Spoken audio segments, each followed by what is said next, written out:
барон ва абдурозиқ ҳамагӣ як хато карданд. абдурозиқ низ баронро ба мартабаҳои баланд расонд. воқеан ба абдурозиқ ва барон чашм расида ва барои ту намезебад ин кор.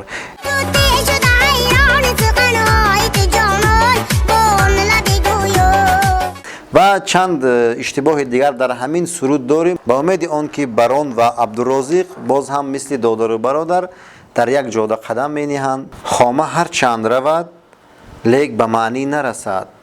саъй коре накунад то набувад истеъдод. ва дар ҷои дигар муҳаммади ҳиҷозии файласуфи эронӣ мефармояд, мегӯяд ки дар илму ҳунар се шарт аст. шарти аввал истеъдод, дуввум устод ва саввумӣ пуштикор, яъне ки кӯшишу ғайрат. аммо ин сеюмӣ аз он ду воҷибтар аст, яъне ки заруртар аст. гуфтааст ки сеюмӣ талошу саъю кӯшиш аз истеъдод ва устод болотар асту воҷибтар аст. зеро ки агар саъю талош набошад одам ба ҷое нахоҳад расид, ҳарчанд ки ҳам истеъдод дорад ва ҳам устод. барон воқеан барои абдурозиқ хидмати фаромӯшнопазир кардааст. аммо он хусумате ки миёни онҳо сар зад, танҳо ин ду нафар медонанд. вале имрӯзҳо мебинем дар сайтҳои иҷтимоӣ таҳқирҳо бар сари барон ва абдурозиқ ҳамчун борон меборад. ва ман ҳеҷ гумон надоштам ки бархе аз ҳаммиллатони мо, баъзе аз ҳамзабонони мо инқадар фарҳанги паст доранд ва ин ду нафарро ҳар чӣ ки хостанд гуфтанд. ва аслан ба гумони ман ин ду нафар дар миёнашон чӣ хусумате ҳаст ба ҷуз аз онҳо дигар касе намедонад ва зарурат нест ки мо надидаву надониста онҳоро дашномҳо кунем. барон ва абдурозиқ ҳамагӣ як хато карданд ки аз ҳамдигар ҷудо шуданд. аммо инқадар дашному ҳақоратҳое ки бар сари онҳо мисли борон борид, ҷавобашро кӣ мегӯяд? ман гумон мекунам ки дашномҳои баъзе аз истифодабарандагони сомонаҳои иҷтимоӣ бадтар аз ин хатое ки онҳо карданд. ва то ин ҳад беадабиро бовар кунед, ман интизор намудам аз баъзе аз мардумони ҳамзабонамон. ва бигзор мардум ҳар чӣ хоҳанд дар гирди номи абдурозиқ ва барон бигӯянд. аммо ман гумон мекунам ки дар тамоми алфавити дунё а ва б дар канори ҳам ҳастанд, онҳо низ дар канори ҳамдигар хоҳанд монд, зеро абдурозиқ ва барон барои шӯҳрат кардани якдигар саҳми хеле бузург доранд. ҳарчанд ки даъво мекунанд ки барон абдурозиқро ба ин мартаба расон, аммо ман шахсан гумон мекунам ки абдурозиқ низ баронро ба мартабаҳои баланд расон ва албатта соҳиби каму беш маблағ низ кард. агар рафтори онҳо ва агар он гуфтаҳое ки дар интернет пахш кардаанд доир ба якдигар ба истилоҳи имрӯза хайп набошад, воқеан ба абдурозиқ ва барон чашм расида. зеро бубинед ки ин ду блогери машҳур чунон овозадор ҳастанд ки ба кори онҳо захми чашм расид ва ҳамин гуна моҷароҳо барпо шуд. хуб, имрӯз абдурозиқро гунаҳгор мекунам воқеан ки ту кӯрнамакӣ кардӣ ва нисбат ба барон.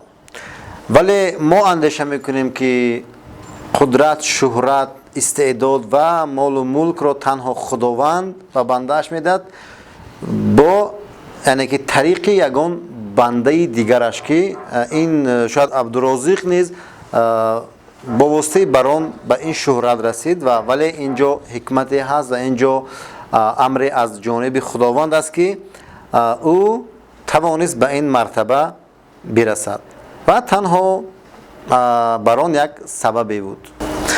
хуб, онҳое ки нисбат ба абдурозиқу барон дашномҳо мекунанд, ман гумон мекунам хатокортар аз ин ду нафар ҳастанд. ва ман гумон мекунам ки дар пинҳонӣ онҳо корҳое мекунанд ки ва шояд ин ду нафар ҳаргиз карда набошанд. ҳарчанд ки имрӯз бархе аз нафарон дашномҳо бар сари ин ду нафар меборанд, ба назар дорам онҳое ки дашном мекунанд. اگر 100 سال هم در روی حیات زنده و نفس بگیرند نمیتوانند شهرت این دو نفر را به دست آوردن و بیایید آنها را در اختیار خود میمونیم تا که شاید یک زمان آنها با هم میان و این دشنام‌ها یک سو خواهد ماند. خب در آخر میخواستم به عبدالرازق یک دو مصلحت دهم. مصلحت اول این که تو الکی شهرت یارترین شاید جوان تاجیکستانی، تو در جاده هنر قدم میمانی، تو باید یکم شعرهایی که انتخاب میکنی در زیر نظارت یگان شعرفهم و یا شاعر بگذرانی، زیرا یکی از مشهورترین ترانه های تو ای عکس رخت جان دهد آینه دل را که در آنجا تو کلمه ها رو بسیار خطا میخوانی. مثلا کلمه نظاره رو تو ندزاره میخوانی که این بسیار اشتباه بزرگ است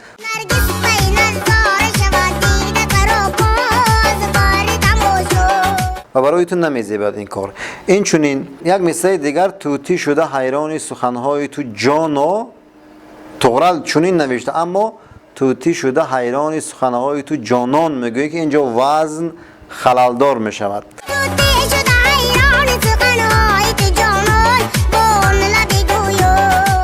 و چند اشتباه دیگر در همین سرود داری. من باور دارم که این رو تو به زودی اصلاح میکنی. و مصلحت دیگری من این است برای تو که تو دیگر باید با لهجه گپ نزنی، زیرا باید جوانان ملت از تو ادبی سخن گفتن را بیاموزند و تو میتوانی با کدام لهجه خواهی گپ بزن، اما اگر با زبان ادبی تازه در تمام جا معاشرت کنی، با این راه هم میتوانی هنری خود را و هم زبان ناب تاجیکی را در عرصه جهان معرفی کرده باشی، زیرا تو این قدرت را داری و الکی جوانی هستی که شاید قریب نیمی کره زمین را گشته باشی با این هنر و استعداد. با هم مرا او بپرسه وردم موندن، اما که مرا پرسیدن که گفتن که بطره ما و اکای بیروز پرسیدن که چای بیاریم کافی بیاریم